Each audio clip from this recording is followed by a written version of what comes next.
July 20 sa BRT Sierra Madre na outpost ng Pilipinas sa Ayungin Shoal sa West Philippine Sea. Namataang lumalapit ang 8 tauhan ng Chinese Coast Guard at nang nilapitan sila ng Philippine Navy sakay ng rubber boat. Ang mga Pilipinong sundalo walang habas na pinagahampas ng baton ng mga Tsino. May 2 sugatan doon. Yung isa tinamaan sa ulo. It required 4 stitches. At yung isa naman may mga galo sa kamay sa braso na nabigyan naman kaagad ng first aid. 10 taon na mula ng pagtibayin ng International Arbitral Tribunal ang karapatan ng Pilipinas sa West Philippine Sea. Pero kung nasa atin ang batas, bakit hanggang ngayon kailangan pa rin natin itong ipaglaban sa sarili nating karagatan?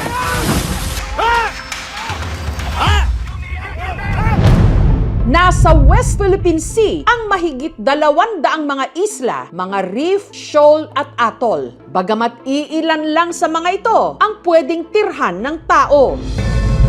Sa Kalayaan Island Group o KIG sa Spratlys, ang pinakamalaki ang Pag-asa Island. 37.2 hectares ang laki nito, bagamat sa mapa parang tuldok lang. Taong 1989 nang una kong tangkaing puntahan ang Pag-asa Island. Pero naligaw ang aming eroplano na noon wala pang gaanong navigational equipment. Muntik din itong maubusan ng gasolina. Mabuti na lang at nakalapag pa kami sa isla ng Ramos sa dulo ng Palawan.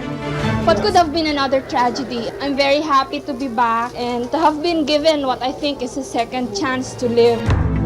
At makalipas ang 3 buwan, nakabalik kami sa Pag-asa Island. Sa wakas, natagpuan din namin ang Pag-asa. At dooy nasaksihan ko ang kagandahan at kalungkutan ng isa sa mga islang pilit nating idinidepensa bilang atin. Eleksyon noon at nasaksihan ko ang pagboto ng mga sundalo na na-deploy doon.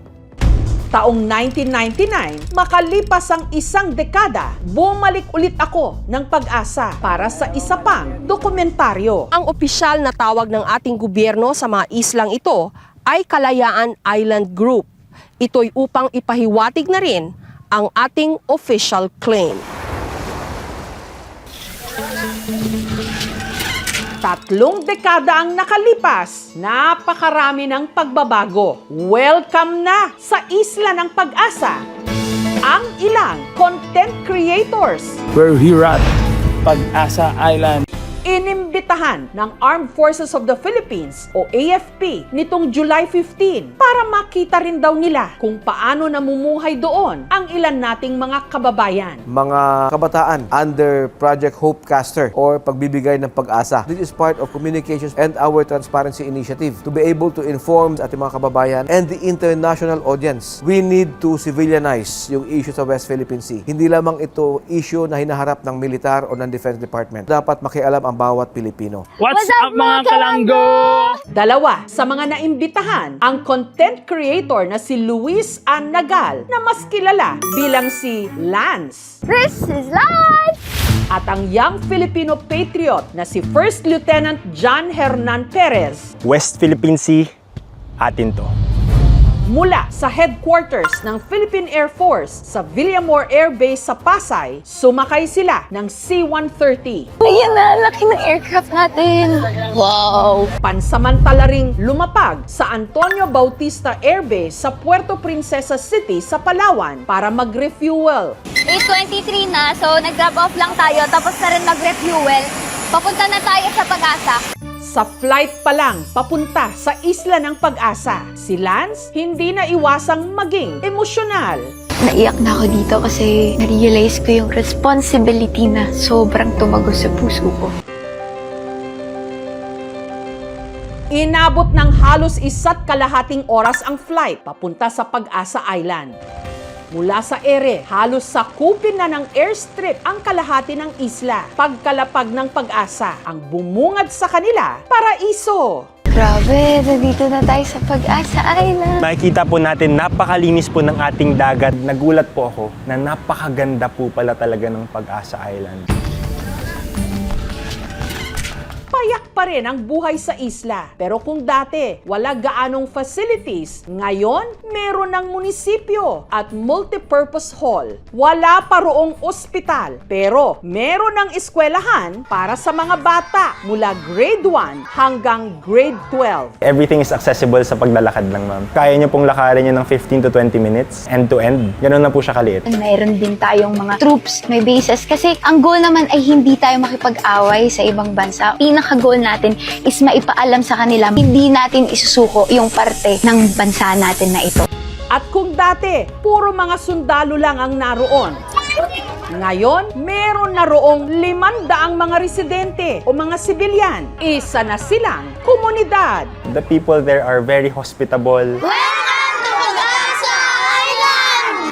Masaya rin kahit nasabihin na para kami bilanggo dito ay wala namang punta-puntahan. Sama natin si Sir Romeo Malagit. Isa sa mga nakilala ni Lance, ang mangingisdang si Romeo. 2016, simula kami ng isla. Maaari niyo po ba kaming kwentuhan po nung naging epekto nung pagpunta po dyan ng mga vessel po ng ibang bansa po? Malaking epekto sa amin kasi dati walang oras kami pwede mangisda, makahuli kami kaagad. Ngayon mahirap na. Umalis ako kanina 5:30. Uwi ako 10 na siguro yun. Ang nahuli ko 2 piraso lang. Masalimuot man daw ngayon ang buhay ng mga mangingisda rito. Sa nag-iisang eskwelahan, ramdam ang pag-asa. Yan, nakikita natin yung mga kabataan natin, di ba? Kabataan ng Pag-asa ng Bayan. Estimated more or less 150 students yung nag-aaral dito ngayon. Maliban sa content creators, inimbitahan din ng AFP ang chef mula sa Puerto Princesa City na si Chef Zaldi para naman magturo sa mga residente at mga sundalo ng food preservation. Ang tinuro ko sa kanila is iba't ibang klaseng isda na pwedeng gawing sardines at pwedeng gawing lamayo. Ba't maganda yung kutsilyo sa'yo? Sobrang iksilan ng experience ko dito pero napakasaya kasi na-meet ko yung mga locals na naandito at nagbabantay sa ating mga isla sa Pag-asa Island. Simple at payak pa rin ang buhay sa isla, pero dapat protektahan at idepensa, lalo na sa mga tangkang agawin ito. Nais din nilang kunin yung Pag-asa sapagkat ito ang main garrison natin sa West Philippine Sea. Number 1, strategic because it will afford China through the Chinese Communist Party a buffer. Kung sakaling may conflict, hindi basta-basta makadikit ang mga kalaban because kontrolado nila ang waterway na to. Pangalawa, yaman, dagat, natural resources, gas and oil deposits, fishing rights, kasama lahat yan. Yung 1970s oil crisis kasi. At nakita natin na yung pinaka-maari nating mapagkukunan ng langis ay nandun sa area na yon.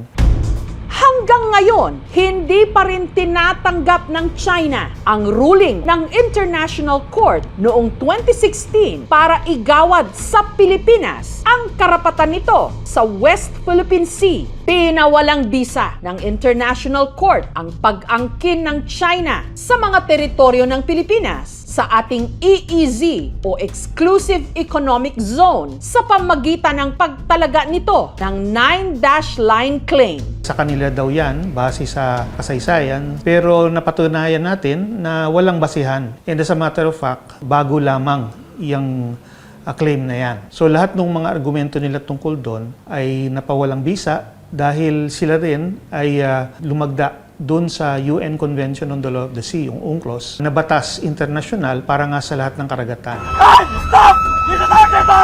Kaya hanggang ngayon, panay ang girian sa pagitan ng Pilipinas at ng China. Kung hindi man dito sa Spratly o Kalayaan Islands, pati na malapit sa Ayungin Shoal kung saan nakasadsad ang DRT Sierra Madre ng Pilipinas at kahit pa sa Scarborough o Panatag Shoal malapit sa Zambales. Yung China ayaw sundin ang international law. Ayaw din niyang kilalanin yung mga karapatan ng Pilipinas dun sa sarili niyang katubigan. Kung gusto talaga nating proteksyonan ang Pilipinas, kailangan iisa lang ang posisyon natin pagdating dyan sa West Philippine Sea. Yung development ng Pag-asa, we should be able to integrate them closer to mainland Palawan, mainland Luzon, para ang mga tao doon will not feel isolated. Ang Pag-asa, ang Ayungin, ang Scarborough, ang Northern Islands are part and parcel of Philippine territory. Hindi tayo pasisiil. We are among the fiercest warriors that history has ever seen. Ating mga kababayan, they may not be in the uniformed service, pero being there, bayani po sila, ma'am. Mahal na mahal nila yung bansa natin. That they are willing to stay there despite the ongoing issue. Ang West Philippine Sea, piping saksi sa paghamon ng ibang bansa sa ating karapatan. Hindi man tiyak kung hanggang kailan kailangang ipaglaban. Huwag natin ipamigay, nakakapanghinayang. Huwag tayong mawalan ng pag-asa. West Philippine Sea.